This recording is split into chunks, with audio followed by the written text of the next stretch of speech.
Hey guys, tonight we're stepping through heavy wooden doors and into a world that smelled of boiled cabbage, wet brick, and quiet despair. A world where hunger had an echo, and hope checked out at the front gate. You've arrived at a Victorian workhouse. You don't have many choices left. Maybe you lost your job.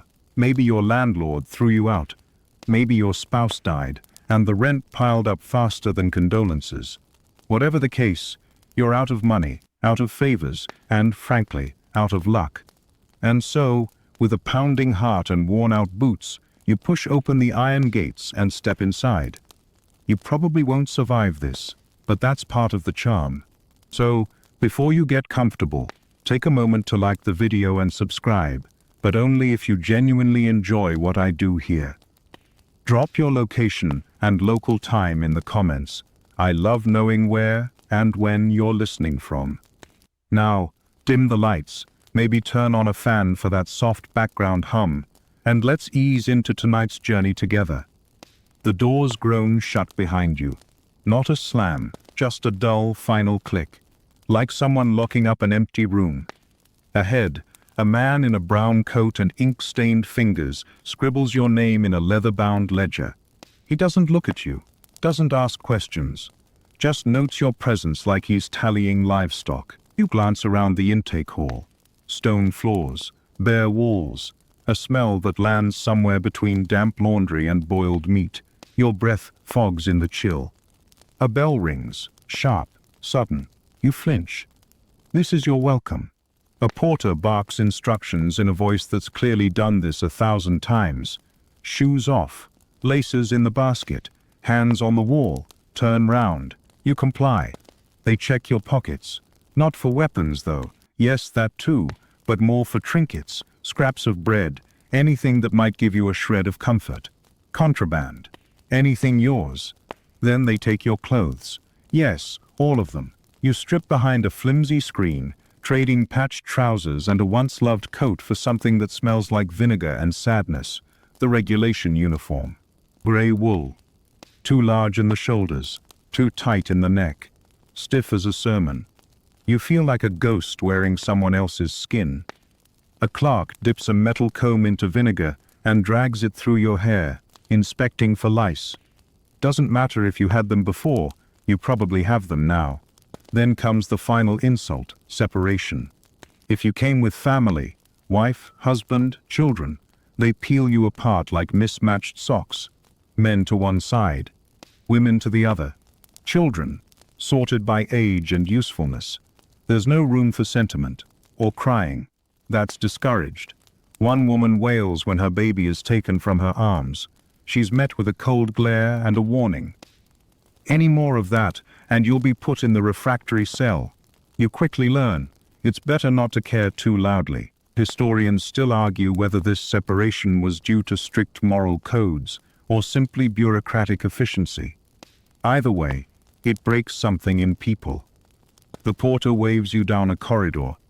You walk past endless doors and corridors lined with metal buckets and chalk-scratched rules.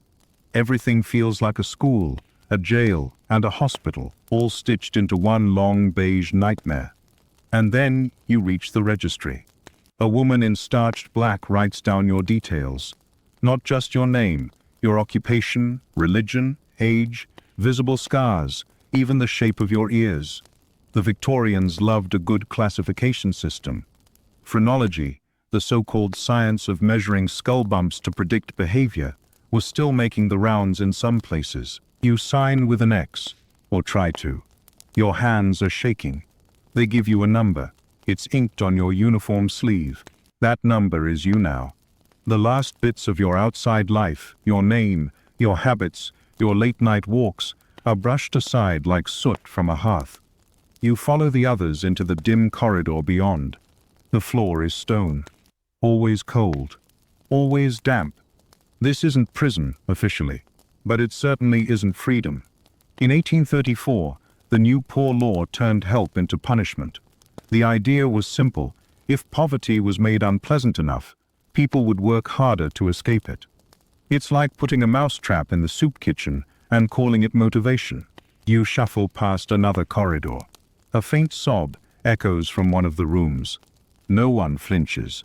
You're already learning not to react. You pass a barred window and see a man sweeping the courtyard in a slow, mechanical rhythm. He looks up. You hold eye contact for a second. His expression is empty. Not angry, not sad, just hollow, like the soul's been carefully filed off. There's a phrase they use here. The house has settled into you. It means the transformation has begun. You are no longer who you were. And this, sadly, is just the beginning. The hallway seems longer this time.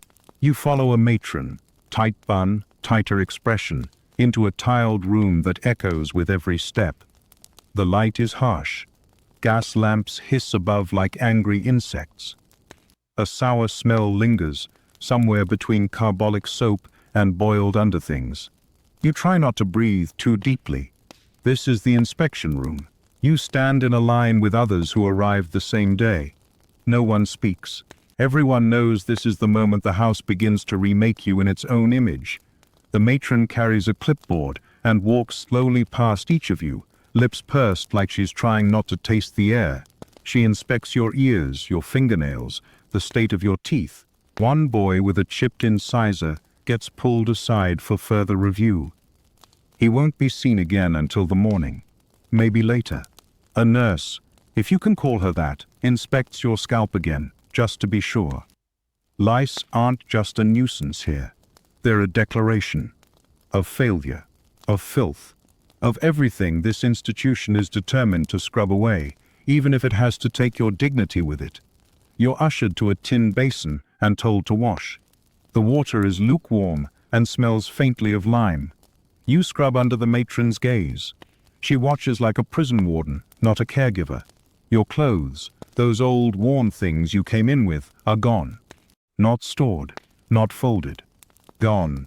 Burned if they're bad enough, or laundered and added to a central pile. Either way, you're not getting them back. You are handed your uniform, one thick, itchy shirt, a stiff pair of woolen trousers, or a coarse skirt, depending, rough socks, heavy leather boots, a cap or bonnet. Everything is identical. Every person in this building is dressed the same, like sad, wool-wrapped chess pieces. No belts, no jewelry, no personal touches. You pull the shirt over your head and feel the fabric scratch at your skin like nettles. The boots clomp when you walk. Every step a dull announcement. There's no hiding here. Not your footsteps. Not your mistakes. Not your hunger. You're then taken to a large board posted on the wall. The rules. You skim the endless list, eyes catching on words like silence, obedience, labor, and punishment. You spot one that makes you double-take. Inmates shall not speak at mealtime, unless addressed by a master or matron. Yes, inmates. That's what they call you. You're not a guest, not a resident. You're an inmate in this place of forced humility. You learn that rising bell is 6 a.m. sharp. Meals are timed to the minute. Lights out by 8 p.m. No talking in dormitories. No touching others without permission. No swearing. No spitting. No idle gazing out windows. Historians still argue whether these regulations were about moral improvement or just raw control, the matron says aloud, reading from a pamphlet like it's gospel. You can't tell if she's joking. You suspect she isn't. You are shown a small wooden locker, your one personal space. Inside is your blanket, your chamber pot, your copy of Psalms. And that's it. You are expected to memorize passages, not for comfort, for obedience. This isn't religion, it's discipline in verse. And don't think you'll escape by feigning madness. The workhouse has its own padded room. They've seen every trick, and besides, the doctors here are more interested in measuring your cranium than treating your mind. That's not a joke. Craniometry, yes, the whole brain size equals intelligence thing, was still popular in some corners of Victorian science. One visiting doctor reportedly measured 50 inmates in a single morning. He concluded, with great confidence, that poverty was the result of weak frontal lobes. Science. As the matron dismisses you, she offers one final reminder. You may leave the workhouse if and when the Board of Guardians deems you fit for self-sufficiency. Until then, you belong to the house. She doesn't blink when she says it. You trudge through another corridor, doors shut behind you like a clock winding down. You pass a long row of identical coats on hooks. They sway slightly as you go by, like they've just been hung up by invisible hands. A man in the distance is being lectured by a supervisor for standing improperly. Apparently his heels weren't quite aligned. He apologizes profusely. He's probably 40, but he bows like a schoolboy. That might be you in a few weeks, maybe sooner. You finally reach the central courtyard. It's surrounded on all sides by high stone walls. The sky is gray. The trees, if you can call those two skeletal sticks in the far corner trees, offer no comfort. There's no grass, just packed dirt and cold benches. You'll get fresh air here, briefly, under supervision. And if you're lucky, if you follow every rule, never speak out of turn, and break absolutely nothing, you might eventually be given a small privilege, sweeping this very courtyard. A bell chimes again. It always chimes. Time to report to your sleeping ward, and try not to think about how long this night will be. You walk single file with the others, boots clomping, heads bowed, toward the sleeping ward. It's called a ward, not a room, because rooms are for people. Wards are for patients, or prisoners, or in your case, the poor. You push open the heavy door and step inside. The smell hits first. Damp wool, old urine, dust warmed slightly by body heat. It's not awful, exactly. Just old, tired, like it's been soaking into the stone for years and has no plans to leave. The room is long, low-ceilinged, with rows of beds crammed so close together you could roll out of yours and land in someone else's. If you're lucky, you get a straw-stuffed mattress. If you're not, a bare wooden plank and a single blanket. You're not sure which one you deserve yet. You're assigned a bed, number 37, and shown a rusty hook for your cap. That's the only personalization allowed. A boy coughs behind you. A wet, rattling kind of cough. It echoes in the silence like a firecracker. No one reacts. Coughing is part of the soundtrack here. There's no privacy, no curtains, no lockers. You undress to your underthings in front of strangers, all of you pretending it doesn't matter. You fold your outer clothes and place them by your bed, just so. Not out of pride, out of fear. Misplace your uniform, and you'll spend the next day breaking stones and apologizing. You crawl into bed. It creaks. The blanket barely covers your knees. The straw pokes through the ticking. A hard knot jabs your shoulder blade, but you're too exhausted to care. Lights out is announced with a whistle. Gas lights dim with a hiss. The ward plunges into near darkness, and then the sounds begin. Shifting, snoring, soft weeping. The occasional muttered prayer. The blanket rustle of someone scratching at lice. You close your eyes, try to breathe through your mouth, and pretend you're somewhere else. Anywhere else. The walls are thick, but the cold gets in anyway. You curl tighter. You can see your breath in the moonlight slanting through the high window. Someone says a name in their sleep, then again quieter. Then silence. You lie awake longer than you mean to, trying to make peace with the mattress. It does not return the favor.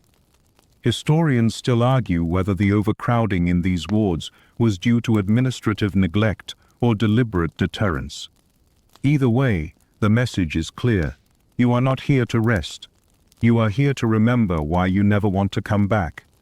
But here's the thing, no one tells you about the workhouse. Your body might give up, but your mind wanders. You start imagining life before, warm bread crusts, dry boots, the smell of fresh ink. You recall street sounds, the buzz of voices, the distant clip-clop of horses on cobblestones. You wonder where your family is sleeping tonight, or whether they're sleeping at all. A rat skitters across the floor, somewhere near your feet. You freeze. But it doesn't stop. It knows you can't do anything about it. Rats are common here, by the way, especially near the kitchens and the drains. They've grown bold over the years. Some even say a few rats have names, passed down by inmates like bad jokes. Governor Whiskers, Old Tuto, and Chaplain are among the favorites. You try not to think about that now. A bell rings once, soft and distant. Midnight. You sigh. Not from relaxation, but resignation. Somewhere in the dark, a man starts talking to himself. Quiet, repetitive phrases. Over and over, like a lullaby with no melody. No one shushes him. Maybe they know it's the only thing keeping him from coming apart. You pull the blanket up to your chin and close your eyes again. And, eventually, you do sleep. Sort of. Your dreams are foggy, dull. You're standing in a line. The line never ends. Every time you reach the front, you're told to go back. The people around you wear your clothes. The walls melt into fog. When you wake, it's still dark. You don't know what time it is, but someone's already stirring. A man at the far end of the ward is sitting up, rubbing his knees. Another lies curled in a fetal position, whimpering. You blink against the dark, already dreading the bell. They'll wake you properly soon. March you out. Feed you something barely edible. Hand you a broom, or a hammer, or a pile of wet laundry, and call it virtue. But for now, just a few more minutes. Just a little more stillness before the day demands your body again. The bell rings. It always rings, sharp and shrill.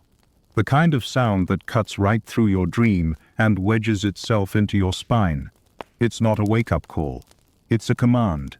You swing your legs over the side of the bed. The floor is cold. Not refreshing cold.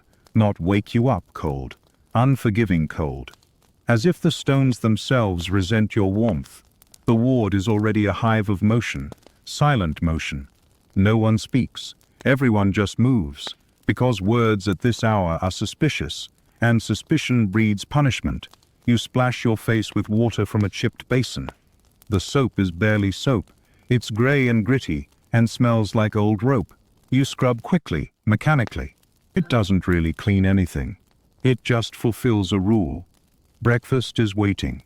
That word, breakfast, feels generous. What you receive is a bowl of thin, lukewarm gruel. Oats, allegedly. Suspicious grey bits float on top. Maybe it's flour. Maybe something worse. There's no salt, no sugar, no comfort. You eat it anyway. You eat it quickly. Because the real day begins now. Your first work assignment. You're led in a file to the labor yard. Men to the left, women to the right. Children, if old enough, go with the men. Old enough often means 6, maybe 7, if you're lucky. A man hands you a mallet. The head is stone, the handle splintered. You're pointed toward a pile of larger stones. Your task is to break them into smaller stones. And when those stones are small enough, smaller still, you're not building anything. This is work for the sake of work. It's punishment disguised as productivity. One historian described it as the practice of obliteration. A way to turn time into dust. The metaphor writes itself. Next to you, a man mutters numbers under his breath. 1 for each strike. 1 for each hour. He's been here too long. Some poor souls aren't strong enough for stone breaking. They get oakum duty. That means picking apart old, tarred ropes, fibers stiff with grease and time, until your fingers bleed.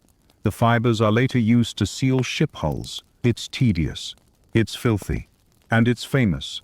Charles Dickens wrote about oakum picking in Oliver Twist. Yes, that's how bleak it is.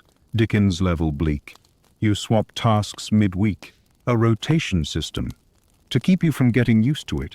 Because if you adjust, it's not hard enough. Sometimes you'll crush bones instead. Animal bones, gathered from slaughterhouses. They're ground into dust and turned into fertilizer. But first, they must be broken. And believe me, bone dust gets into everything. Your eyes, your lungs, your dreams. Historians still argue whether this type of labor was genuinely believed to be restorative or simply cruel for cruelty's sake. The Victorians loved discipline, and they loved industry, but they especially loved watching the two hold hands. And always, always, there is the bell. It tells you when to start. when to stop, when to turn, when to eat. You stop listening with your ears and start listening for the bell, like a dog waiting for its leash to jerk. Your hands blister by noon. You're given a moment to rest. You sit on a stone that looks suspiciously like yesterday's stone, because it probably is. The yard smells of iron and sweat. Rain begins to mist down. No one reacts. Getting wet isn't something you complain about here. It's just a new layer to wear. A supervisor walks by. His boots are polished. He carries a ledger and a walking stick. Not for walking. For correction. He doesn't use it often. He doesn't have to. The fear of it is enough. And here's the thing no pamphlet ever said. The work doesn't make you strong. It makes you numb. The muscles don't grow. They just learn not to complain. Your body stops resisting. Your brain goes quiet. You become a machine made of breath and repetition. And yet, tiny moments break through. A woman 3 rows down hums beneath her breath. Just a few notes, barely audible. A lullaby, maybe. No one shushes her. Maybe they need it too. You finish your quota for the morning, you think. No one tells you if it's right. No one praises you. You just stop when they tell you to stop. You return the mallet. Your palms are raw. A splinter still juts from your left thumb. You'll deal with it later. Lunch is next. But don't get your hopes up. Lunch is optimistic. You line up with the others, bowls in hand, boots scuffing the stone floor in a tired rhythm. No one speaks. Speech is for people who have energy left. You step forward as the line inches forward. The smell hits first. Tepid broth, overcooked peas, and something else, faintly metallic, like the pot gave up on being food safe somewhere in 1842. Today's ration, a ladle of soup, a chunk of bread hard enough to file down a fence post, and, if it's Wednesday, a sliver of cheese so thin you can see regret through it. You sit at a long wooden bench. There are no individual tables, no decorations, no conversation. The eating hall is designed for maximum containment, not comfort. The benches are bolted to the floor, the windows are high, and the spoons are metal and slightly too short. You eat quickly, not because it's good, but because it will be taken away if you don't. Time is rationed just like calories. The bread is dry, not stale, exactly, just old in spirit. It doesn't break so much as shatter. You dip it into the soup to soften it, and the liquid clings to it reluctantly, like it knows it doesn't belong together.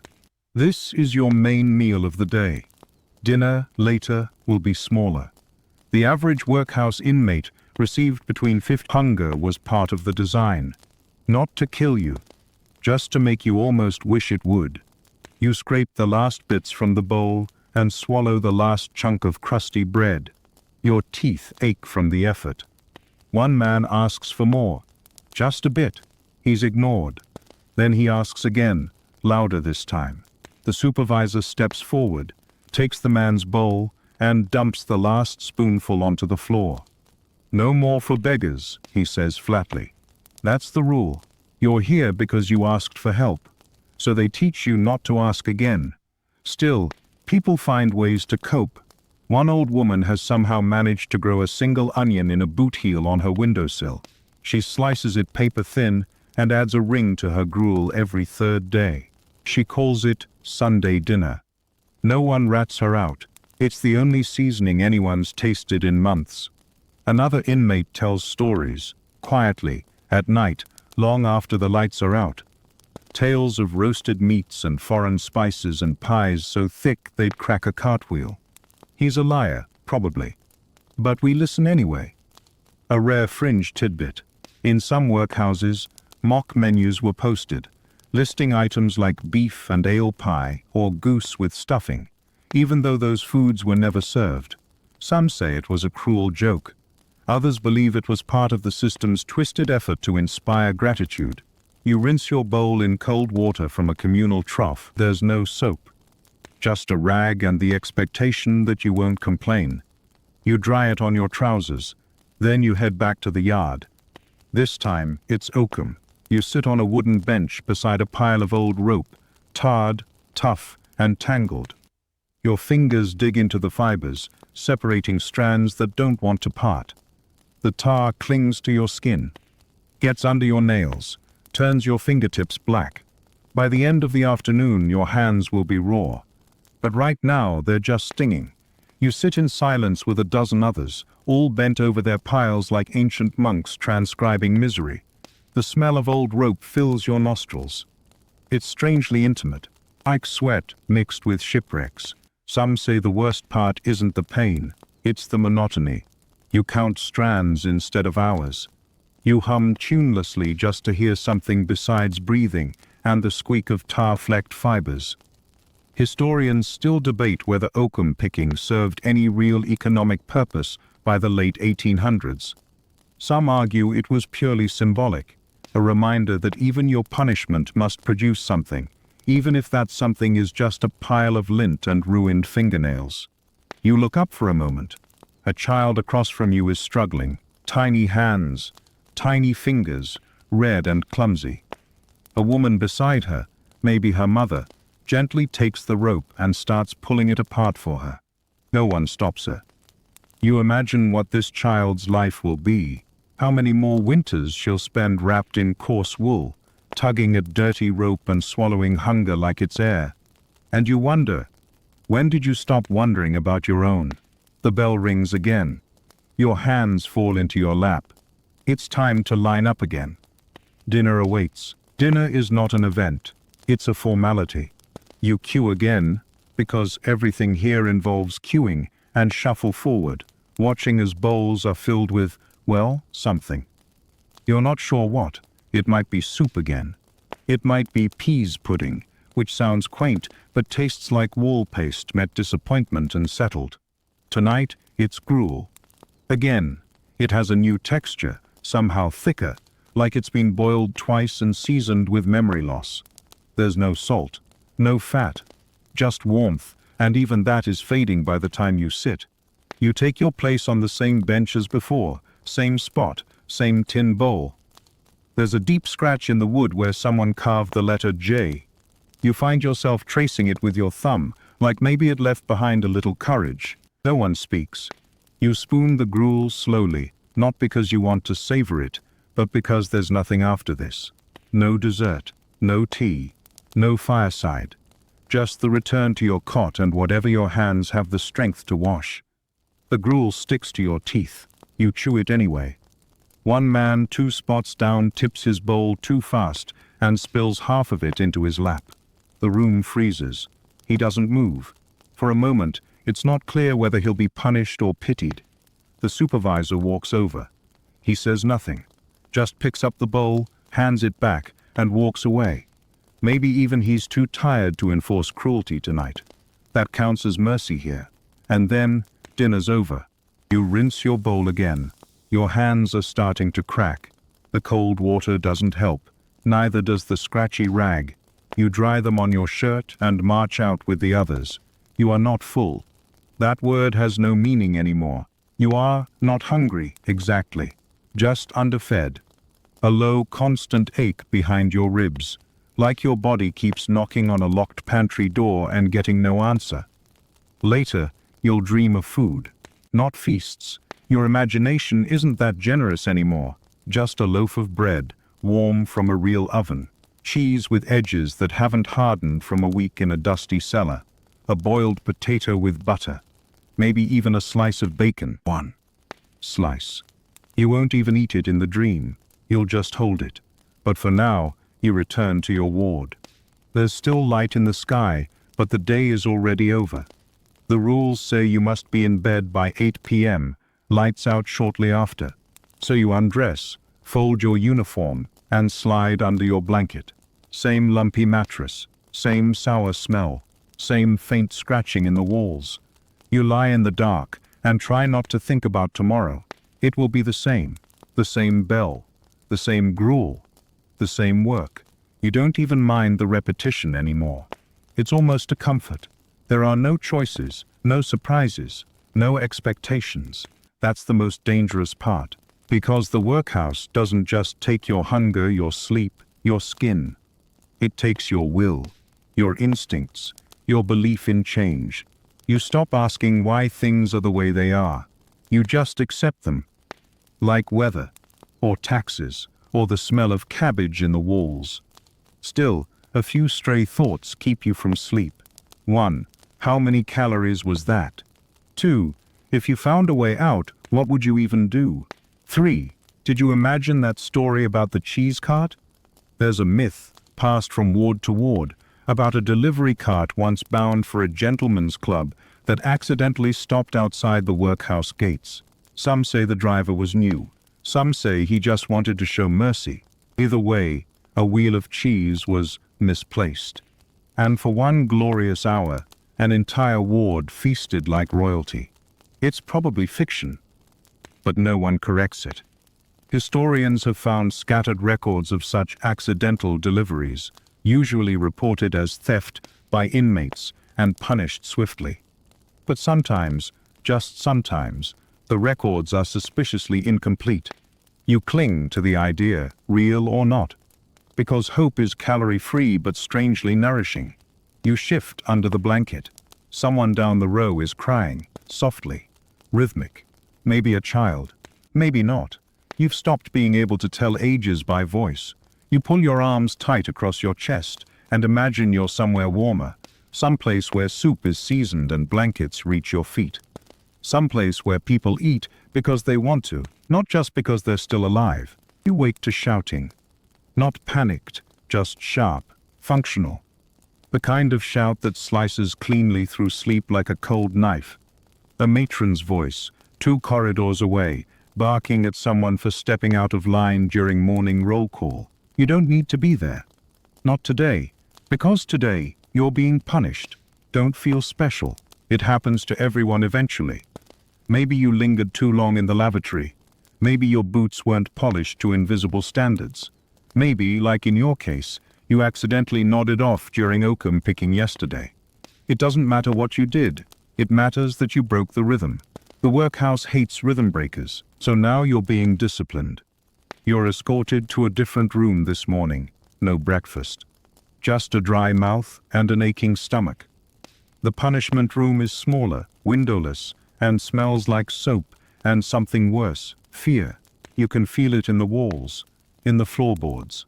Like shame has soaked into the grain.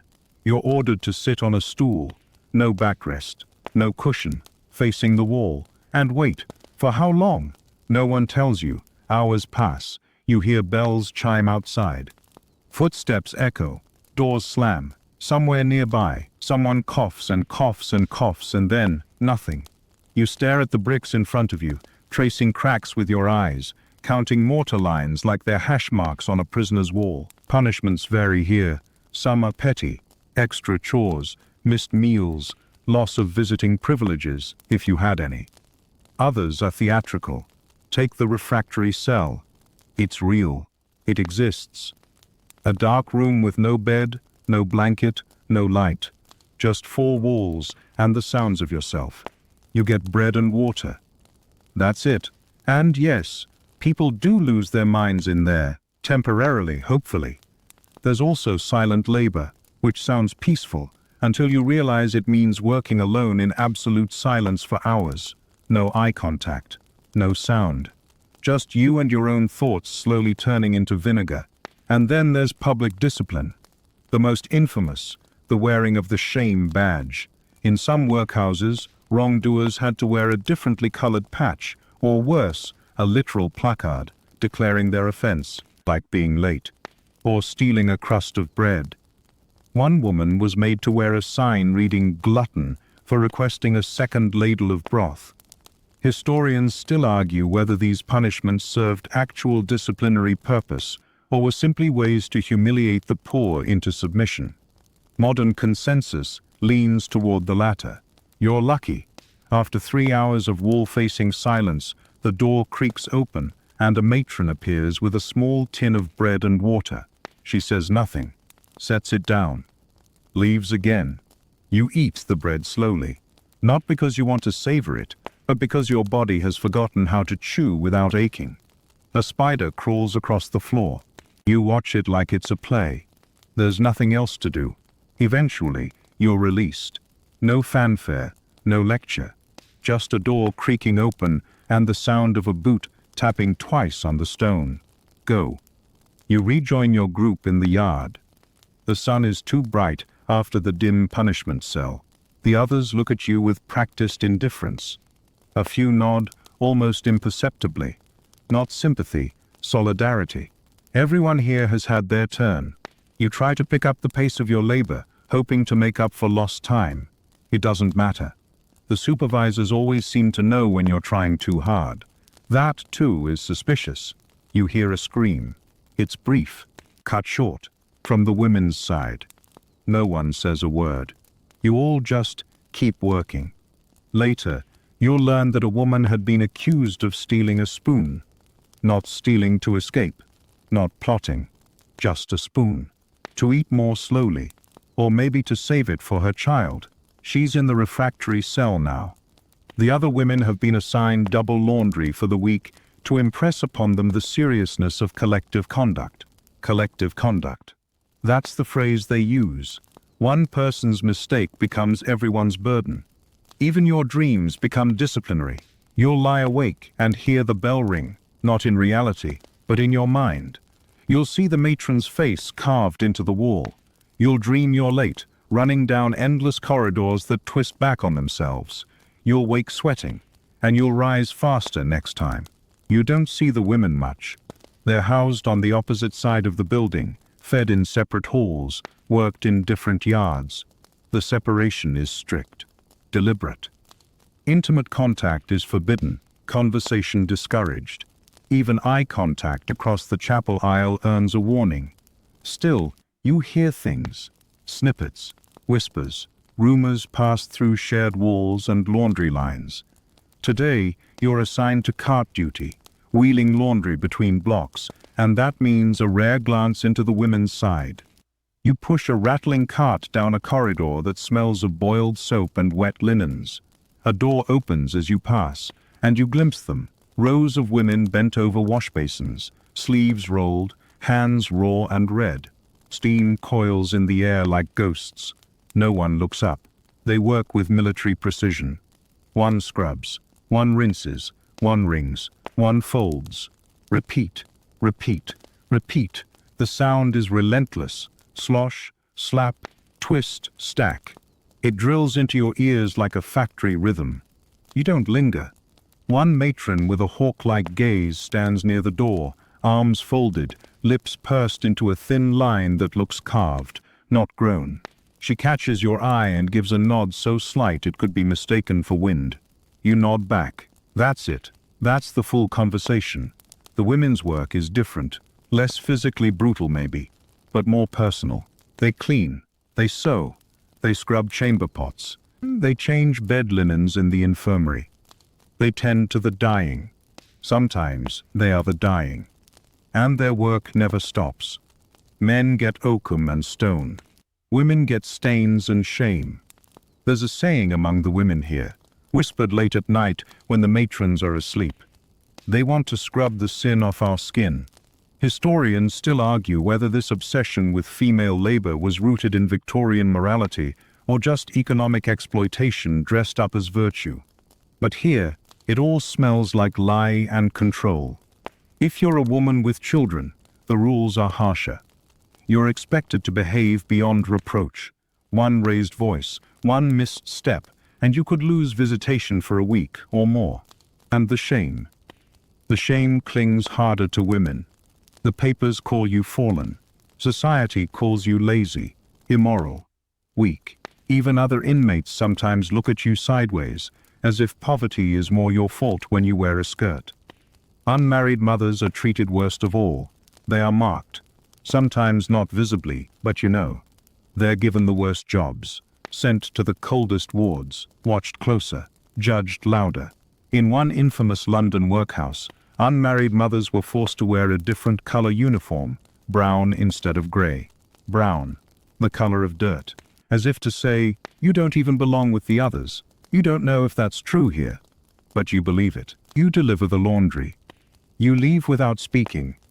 As the cart clatters back down the corridor, you hear a woman humming softly, a lullaby you half remember. It's beautiful, and haunting, and almost makes you cry. You don't even know why. Back in your side of the house, someone's fighting again. Two men, both thin as fence posts, are arguing over soap.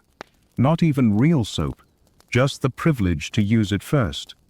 A matron breaks it up with a glare and a cane. No blood, no punishment this time, just bruises and silence. Later that day, during supper, you notice something unusual. A woman is serving the bread. Just for today. Maybe they're short-staffed, maybe it's a test. She doesn't speak. Just places the slices on plates with a blank expression. But for a split second, her hand brushes yours, and she squeezes your fingers ever so slightly. It could be an accident. It could be everything. Human contact is rare here. Intimacy, even more so. You stare down at the bread like it's suddenly sacred. You hear from someone the next day that she was transferred to another ward. No one knows why. Or if they do, they're not saying. The matron doesn't mention it. Just reminds everyone, firmly, fraternization between male and female inmates is strictly forbidden and will be punished severely. And then, the bell. Of course, always the bell. You first notice them in the laundry queue. The children. Not loud or unruly, those traits get ironed out fast, but present. Dozens of them, moving in the same worn-out rhythm as everyone else. Small hands holding metal bowls, faces pale beneath cropped hair. Their eyes look too old for their faces, as if someone aged them from the inside out. You're assigned to assist in the garden today, a patch of grey soil barely clinging to the idea of vegetables, and that means working near the children's yard. Not with them, just near. You watch as they file past, single file, like birds who forgot how to fly. The youngest ones barely reach your waist. The oldest might be 14, but their shoulders already slope with fatigue. A boy coughs, once, twice, and then bites his sleeve to stifle the rest. Another's boots are clearly too big. They flop when he walks.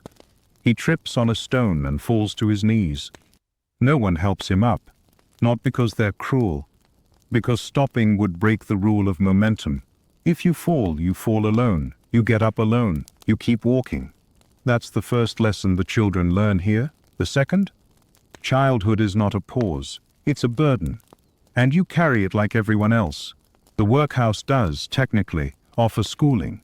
But it's not the cheerful Victorian chalk and lavender fantasy. It's rote memorization, reciting prayers, tracing letters until your fingers blister. If you're lucky, you might learn to read. More often, you just learn silence. And chores. So many chores. Older boys work in the yard. Girls scrub linens, peel potatoes, or tend to the babies in the nursery. Some are assigned to help in the infirmary, emptying bedpans and fetching rags for patients with coughing fits that never end. One girl, maybe 11, has hands raw from lye soap. She hides them in her apron folds, ashamed of how they look. No one comments. We all carry shame like spare clothing. There's a fringe belief, whispered among the older inmates, that the children are tested, not with exams, but with small cruelties, a missing meal, an extra chore, a night in the cold laundry room. If they endure it without complaint, they're deemed fit. For what? No one's sure. Some get sent to service. At around age 13 or 14, many are pushed out into the world with a few coins, a worn pair of boots, and a letter of recommendation that says more about obedience than skill. Useful, it might say. Quiet. Clean, when reminded. That's enough to get hired by someone who needs a scullery maid or stable boy. Someone who doesn't ask where you came from or what you dreamed of being before your world collapsed into grey walls and gruel. Historians still debate whether the workhouse offered real upward mobility for these children or simply shuffled them into new forms of invisible labor. But here, from this yard, it all feels like a very polite form of exile. The lucky ones get placed with decent families. The rest? Well, London's alleys are filled with the unlucky. You break soil with a bent trowel as a boy walks by, carrying a water bucket twice his size. He's maybe 8, maybe less. The weight tilts him sideways, but he doesn't spill a drop. He glances at you, just once, and for a split second, you see it. Something defiant, still alive in there. It's gone in a blink. Later, you pass the nursery window. Inside, cribs, dozens, most empty. A few whole babies too quiet for their age. No giggles, no babbling, just wide, staring eyes. You wonder if they remember the faces of the mothers who gave them up at the gate, or if memory fades as fast as milk here. One matron rocks a baby with stiff arms, like she's learned the gesture, but not the meaning. You keep walking. The bell rings for supper. You return to the ward. A boy sits 2 beds down tonight. You haven't seen him before. He eats slowly, guarding each spoonful of gruel like it might vanish mid-air. You offer him your crust of bread. He hesitates, then takes it. He doesn't say thank you. He doesn't need to. You were him once. Sunday arrives, but it doesn't feel like a break.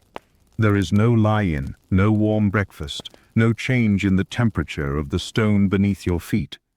The bell still rings. The boots still scrape. The gruel still glues itself to the bottom of your bowl. But something is different. Today, you go to chapel. You line up, filed 2 by 2 down a corridor that smells faintly of soap and mothballs. Everyone's uniform has been brushed and inspected. You've been told to button up, stand straight, and look appropriately reverent, or at least convincingly blank. No one wants to be accused of insufficient solemnity. That's a real charge here. One man spent 3 days in silent confinement for coughing during the second hymn. You plan to breathe carefully. The chapel is a simple, echoing hall with a low, creaking ceiling and tall, arched windows that let in slices of gray morning light. You sit on a long, backless pew. The wood is cold and splintered. You shift gently, trying to avoid a spot that feels like it's trying to become part of your spine. The men and women sit apart, of course. Children, too. Everything in here is separated, divided like a diagram in an etiquette manual. The service begins. A hymn is sung, slowly, without conviction. Your voice joins the rest, somewhere near a whisper. No one sings with joy.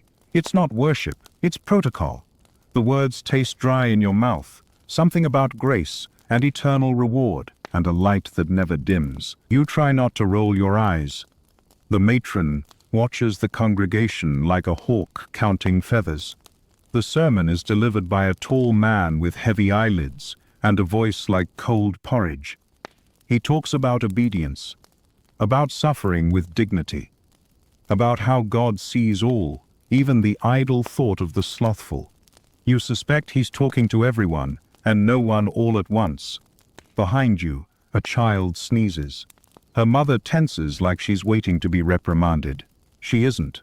This time, there's a rumor that the priest lives off-site, that he has a real fireplace, a feather mattress, and butter with his bread. No one's seen it, but the rumor persists. It makes him feel like a character in a novel, rather than a man who preaches about piety while wearing polished shoes. Historians still argue whether chapel attendance was meant to save souls or simply control bodies. Whatever its intent, here it feels like theater performed with no audience, just players too tired to memorize the lines. After service, you're given an hour of rest. Not sleep, not leisure, just rest. Most people walk the yard slowly, like ghosts with nowhere to haunt. Some sit in corners, staring at patches of sky through barred windows. A few read their psalms aloud in hushed tones, lips moving like they're reciting spells to keep the building from swallowing them. One man recites the same line over and over, "Though I walk through the valley of the shadow." He never finishes the verse. You sit under the only tree in the yard, more of a large stick with ambition, and listen to the wind press against the walls. It almost sounds like waves, if you squint your imagination hard enough. A boy plays with a button he found on the ground, flipping it like a coin, pretending it has power. You envy him. When your rest period ends, you return to your usual work. Chapel doesn't erase labor, it just delays it. Dinner is the same as always.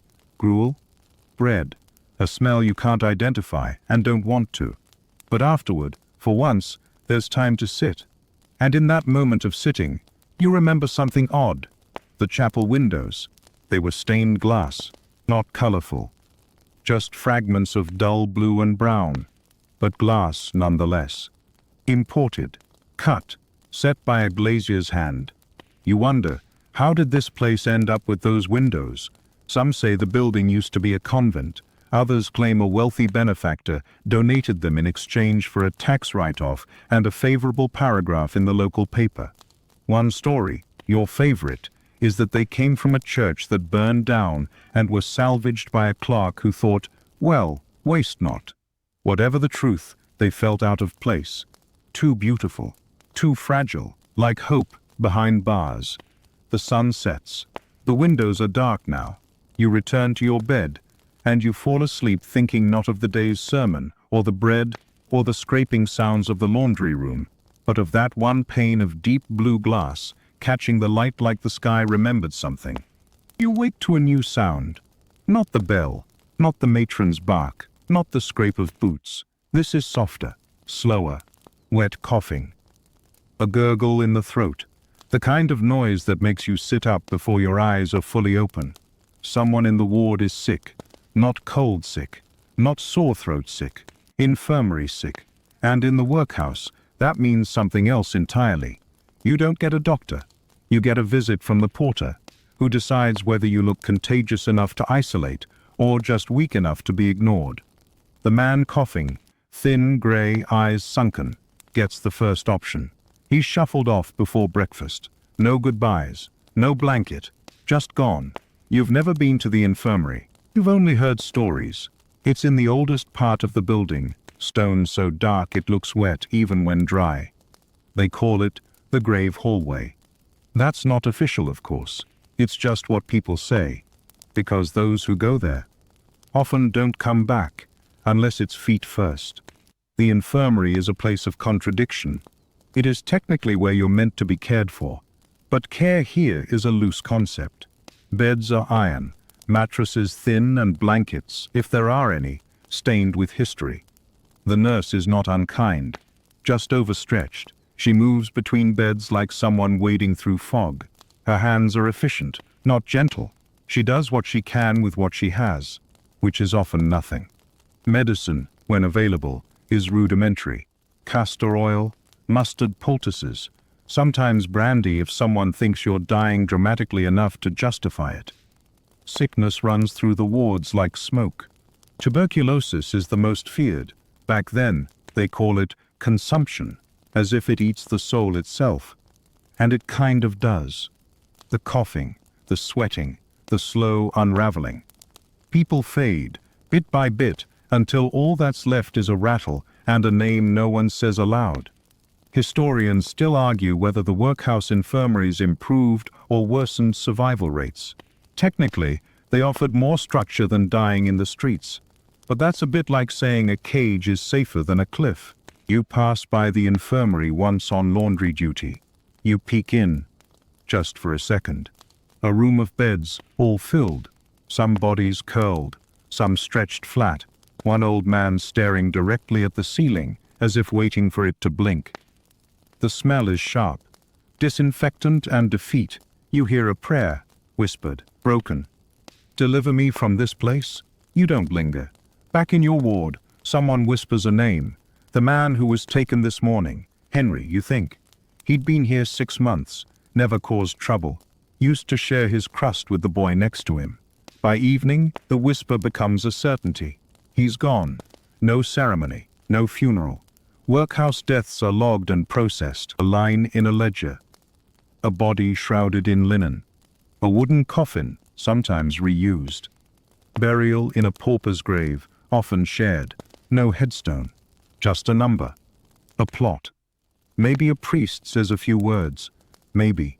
There's a story that circulates, probably myth, of a woman who escaped the workhouse by faking death. She slowed her pulse with herbs, stuffed rags beneath her ribs to muffle breath, and lay still long enough to be carted toward the cemetery. She supposedly sat up in the coffin mid-service and walked out, barefoot, laughing. You want to believe it, but you also wonder if she simply died later, somewhere colder. Back in the ward, the air feels heavier. Not from grief, exactly, but awareness. The truth is, most people here aren't afraid of dying. They're afraid of dying here, unseen, unmourned, like they never mattered. That's the true workhouse terror, not the labor, not the hunger. The idea that your life could just end, and no one would remember your name. You lie back on your cot and stare at the ceiling, not praying, not crying, just waiting. You see them every day, the master and the matron. Two figures who move through the workhouse like shadows in stiff collars. Always upright, always composed. The master, Mr. Franks, is a man in his 60s with hair slicked flat and a face that seems carved from cold butter. He walks with a cane, but not because he needs it. It's a symbol, an exclamation point at the end of his authority. He doesn't speak often. When he does, it's in clipped syllables that leave no room for interpretation. Efficiency, order, decency. You could etch his vocabulary on a coin and still have space left for a portrait. The matron, Mrs. Franks, is more visible. She oversees everything on the women's side, from laundry to labor to moral fiber. She carries a ring of keys on her hip that jingle with every step, a sound that sends people scrambling into correct posture like a reflex. Together, they are the architects of your daily reality. The master makes rounds every Thursday. Today is Thursday. You see him before you hear him. A flash of polished boots, the glint of a silver watch chain. Two clerks follow in his wake, carrying ledgers and making notes as he passes each ward. He doesn't stop to chat. He doesn't ask how you're feeling. He might ask why your collar is crooked. That's it. He pauses once, at the new boy's bed, the one who arrived last week. He inspects him like a butcher inspects livestock, then moves on. The boy exhales only after the sound of the cane fades. The matron's approach is different. She doesn't stride, she floats. Dresses always black, always creased, always buttoned to the chin. Her voice is never raised, yet always heard. A whisper that somehow carries across rooms. She inspects the laundry, the kitchen, the posture of girls setting bread on trays. She corrects with a fingertip, a glance, a line from Proverbs. You once heard her say to a girl who dropped a spoon, "Even the smallest clatter dishonors your station." That girl didn't speak for 2 days. Historians still debate the true nature of workhouse leadership, whether figures like the master and matron were genuine moralists or just bureaucrats playing God in miniature. The truth, as always, is murkier. Some ran their houses with dignity, others with disdain, most with a blend of both. But Mr. and Mrs. Franks, they are believers. They believe in the system, in its righteousness, in the divine hierarchy of order, rules, and a strict division of bread by merit. They do not hate you. That would require emotion. They simply see you as a living arithmetic problem. You are less, but less is still something. Manageable, moldable, correctable. There's a room off the master's office. Locked, of course. Rumor says it holds complaints, written ones, neatly bound and filed. No one knows if they're ever read, but people keep writing them, just in case bureaucracy remembers it. It has a heart. You catch a glimpse of the matron one evening after chapel. She's standing at the far end of the hallway, just outside the infirmary. Alone. She's looking at something in her hand. A small scrap of cloth, perhaps. Torn lace? You watch her tuck it into her sleeve and walk away. You don't know what it means, and you never will. But for a moment she looked almost human. That night, the master's voice echoes down the corridor during inspection. 3 men absent from prayers, 1 shirt left unstarched, 1 infraction logged for speaking out of turn. Then, we will correct these lapses. And that's the end of it. Correction is the only promise here. They don't give praise, they give not punishment. And that's supposed to feel like a gift. Sometimes, on rare nights when the gaslight flickers just right, you imagine what they were like before all this. Were they ever children? Were they ever poor? Did they fall in love? Did they forget? Maybe the matron once played piano. Maybe the master once laughed so hard he spilled wine on a book. Maybe they remember. But if they do, they keep it locked up with the complaint letters. Just like everything else. You learn quickly. Joy must be smuggled. It doesn't arrive with fanfare or permission. It sneaks in, small, quiet, camouflaged. And if you're smart, you don't point it out. You just savor it and move on, pretending it never happened. Like the apple. It appeared in your locker one morning, slightly bruised, imperfect, but unmistakably real. No one saw who left it. You didn't ask. You just held it, turned it in your hands, inhaled the scent of actual sweetness. You didn't eat it all at once.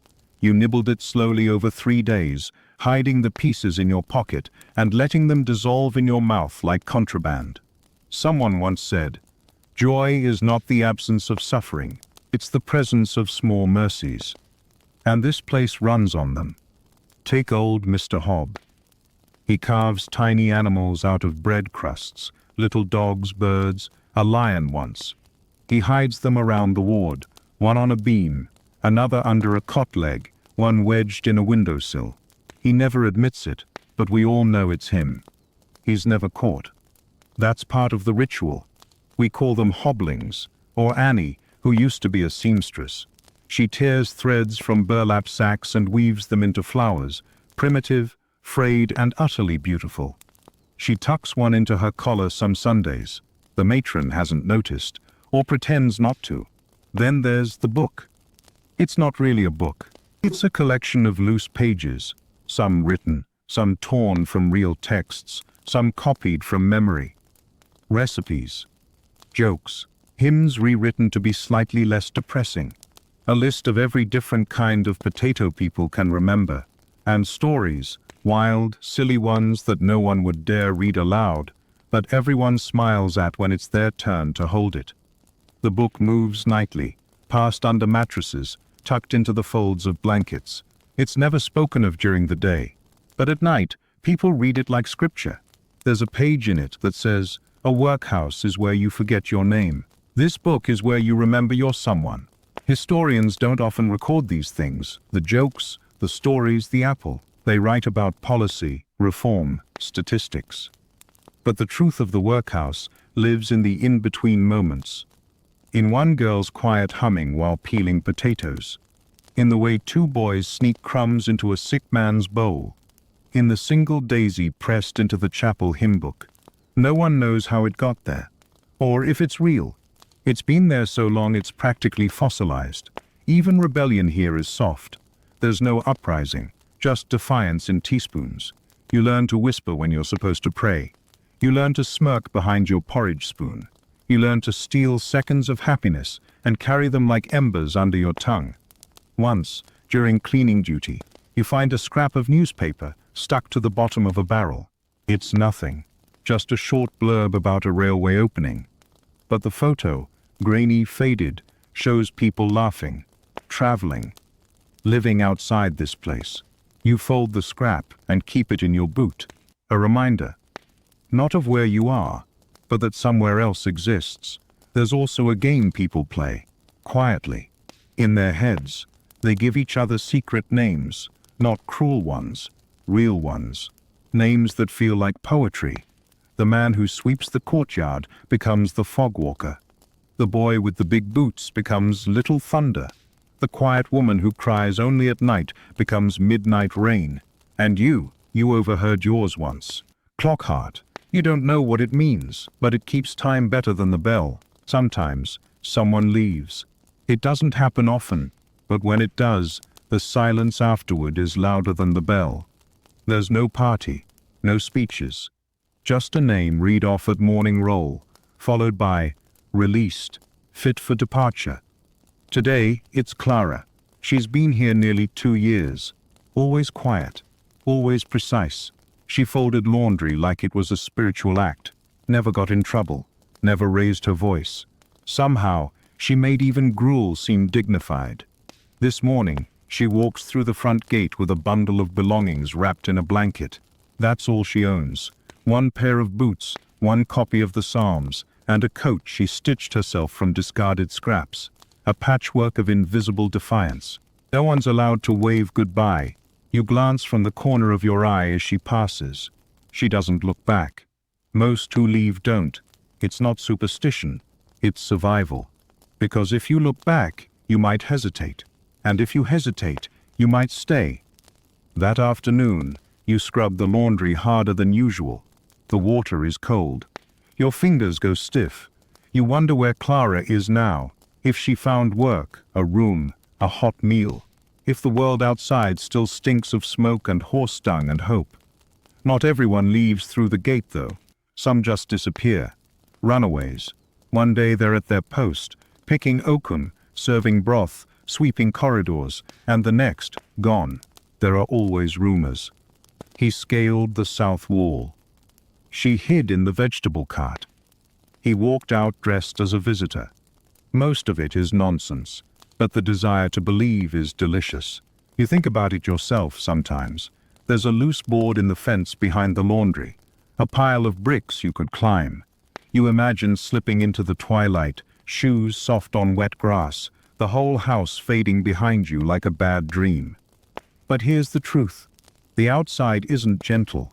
Many who run end up back here within weeks. They show up thinner, wetter, with eyes that have learned new definitions of cold, and the masters never ask what happened out there.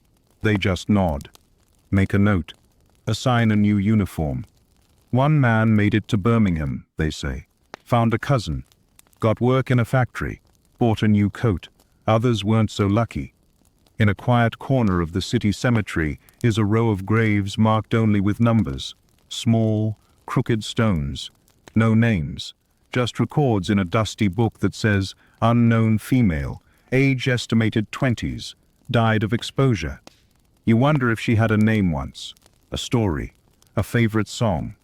The workhouse doesn't talk about her, but we remember, quietly, while folding sheets, while watching the matron's shadow pass, while hearing the chapel hymn echo off the walls. Sometimes the gate opens for other reasons. Inspectors, journalists, curious gentlemen who want to observe the condition of the poor.